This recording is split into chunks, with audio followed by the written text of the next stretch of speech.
Halo, perkenalkan saya Agus Nugraha. Bisa saya akan menjelaskan tugas soal sosiologi yang ke-22 sampai 25 dan bisa dicari di dalam blog agusnugraha16.blogspot.com. Yang nomor 22 yakni jelaskan satu teori sosiologi apa saja yang Anda pahami selama pembelajaran semester 1.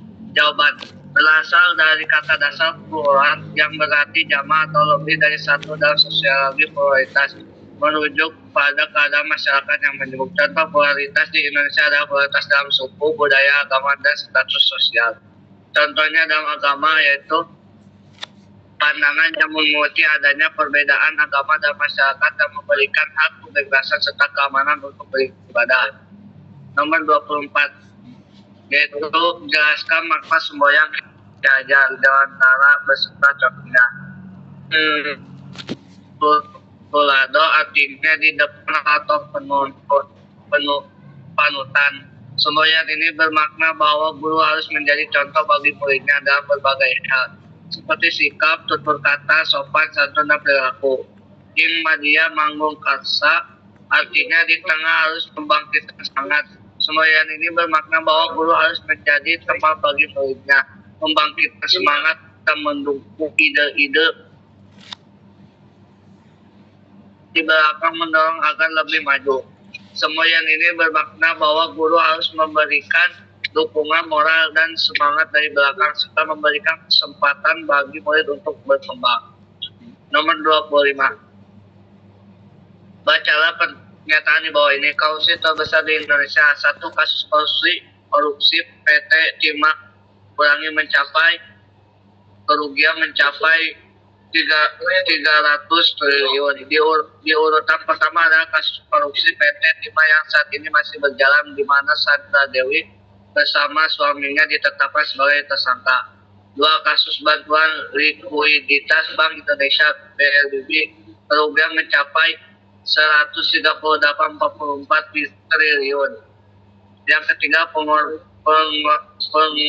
penyerobotan lahan PT Duta Pharma Group kerugian mencapai 788 triliun. 4. Kasus PT TPPI kerugian mencapai 37,8 triliun. Kasus PT Asabri mencapai kerugian hingga 22,8 triliun. Kasus PT Jiwaraya mencapai kerugian hingga 16,8 triliun. Izin ekspor minyak sawit mentah mencapai kerugian hingga 12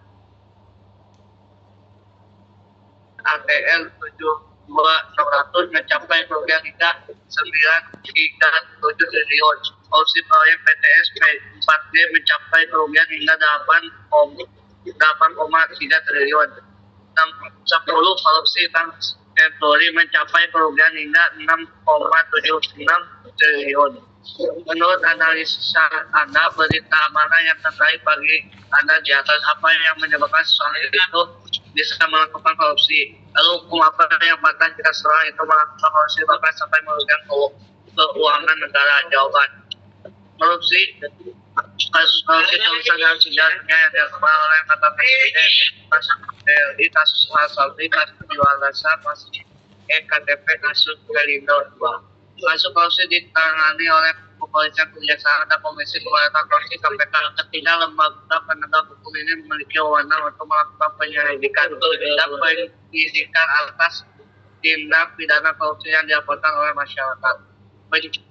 Hukumannya yaitu penjara. Pelaku korupsi dapat dipidana penjara seumur hidup atau paling singkat 4 tahun dan paling lama 20 tahun. Yang kedua yaitu pelaku korupsi dapat dikenakan denda minimal 50 juta dan maksimal 250 juta uang pengganti. Pelaku korupsi dapat diwajibkan membayar uang pengganti. Jika tidak membayar uang pengganti, harta benda pelaku dapat disita dan dilelang. Jika harta benda pelaku tidak cukup, maka pelaku diganti dalam pidana penjara. Selain itu, orang yang membantu melakukan korupsi atau turut serta dalam korupsi juga diancam dalam pidana yang sama dengan pelaku korupsi. Oke, terima kasih Mang Agus sudah menjelaskan presentasinya ya. Oke, nah kita kembali lagi Mang Agus ke poin soal nomor 22 ya. Nah, di situ ada satu teori sosiologi yang bagus ya. Nah, yang pelajari misalkan tentang pluralisme agama ya. Jadi harus memberikan hak kebebasan, keamanan untuk beribadah ya. Jadi ibaratnya saling toleransi. Nah, Mang Agus, Om Bom ingin bertanya nih Mang Agus, misalkan di suatu saat nanti ya, Mang Agus ya. Nah, Mang Agus tinggal dengan berdampingan yang berbeda agama gitu kan. Nah, berbeda keyakinan. Kira-kira sikap Mang Agus itu seperti apa kira-kira? Atau juga misalkan Mang Agus itu bertetangga dengan yang berbeda agama. Nah, kira-kira sikap Mang Agus itu seperti apa?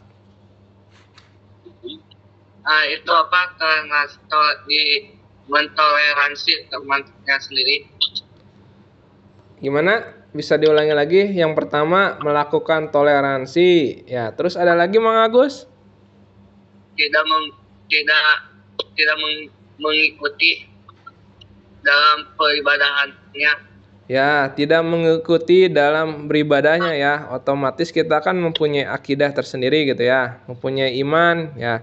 Tetapi kita harus menghormatinya. Terus ada lagi Mang Agus? Jangan mengolok-olok agama orang lain. Nah, tidak boleh mengolok-olok agama orang lain. Ada lagi? Udah cukup ya. Jadi kesimpulannya harus toleransi dan tidak mengolok-olok agama lain ya, walaupun berbeda agama ya. Oke Mang Agus, nah sekarang Om Bom ingin bertanya nih di poin nomor 24. Nah Mang Agus, waktu sekolah dasar kan di seragamnya ya. Masih ingat nggak ada semboyan Ki Hajar Dewantara waktu SD itu ada di seragamnya. Tentang apa Mang Agus dari semboyan Ki Hajar Dewantara itu? Tutwuri Handayani Om. Nah, kenapa alasannya seragam dasar itu menggunakan semboyan Tutwuri Handayani? Supaya muridnya itu lebih maju. Lebih maju. Seperti apa Mang Agus? Lebih maju dan semangat. Lebih maju dukungan moral dan semangatnya dari belakang Om. Oke, jadi karena salah satunya itu adalah sebagai pembelajaran moral gitu kan. Jadi memberikan contoh, seorang guru memberikan contoh dari dorongan dari belakang gitu kan, diarahkan gitu kan, belajar akhlak gitu kan dan lain-lain ya. Oke Mang Agus.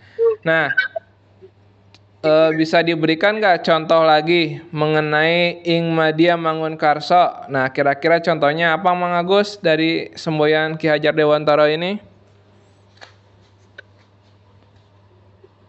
Nah ini Om, guru harus menjadikan teman bagi muridnya, jadi harus membangkitkan semangat dan mendukung ide-ide mereka untuk berkarya. Nah, contohnya seperti apa Mang Agus kalau misalkan di Pesantren Jabal Nur? Contohnya seperti apa kira-kira? Harus rajin, semangat dan belajar. Harus rajin, semangat dan belajar. Oke. Nah, yang terakhir Mang Agus, Om Bom ingin bertanya kepada Mang Agus. Kira-kira orang atau pelaku korupsi ya. Nah, seharusnya itu dihukum apa? Dan kenapa seseorang itu bisa melakukan korupsi Mang Agus? Kira-kira sebagai pelajar ataupun siswa. Nah, kira-kira apa penyebab seseorang itu bisa melakukan korupsi dan apa yang harus dilakukan gitu Mang Agus? Menurut pendapat Mang Agus seperti apa?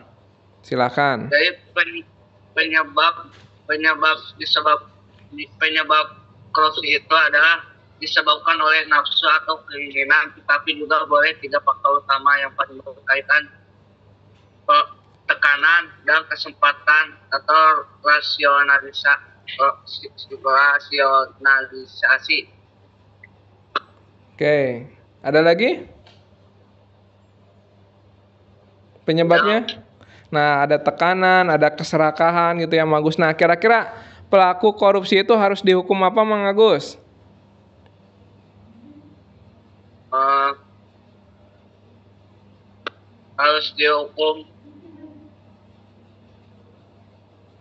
di penjara. Nah, di penjara, apakah cukup di penjara aja, Mang Agus, bagi pelaku korupsi yang mengambil uang rakyat sampai triliunan, sampai miliaran, itu kira-kira harus dihukum apa lagi, Mang Agus? Harus dihukum mati yang diatur dalam pasal 2 ayat 2 UU nomor 31 tahun 1999. Oke, jadi ada ibaratnya itu oknum pelaku korupsi miliaran, triliunan gitu ya, harus dihukuman mati ya. Lalu apakah itu melanggar hak asasi manusia, Mang Agus nggak? Kira-kira melanggar HAM nggak seperti itu? Melanggar, Om. Melanggar juga ya, tapi karena tadi ya untuk memberikan efek jera ya. Oke, terima kasih Mang Agus sudah menjelaskan dan sudah mempresentasikan. Apakah ada materi ini yang masih bingung atau ingin ditanyakan? Silakan Mang Agus.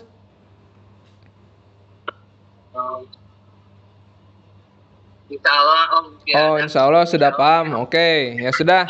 Kalau sudah paham, ini sebentar lagi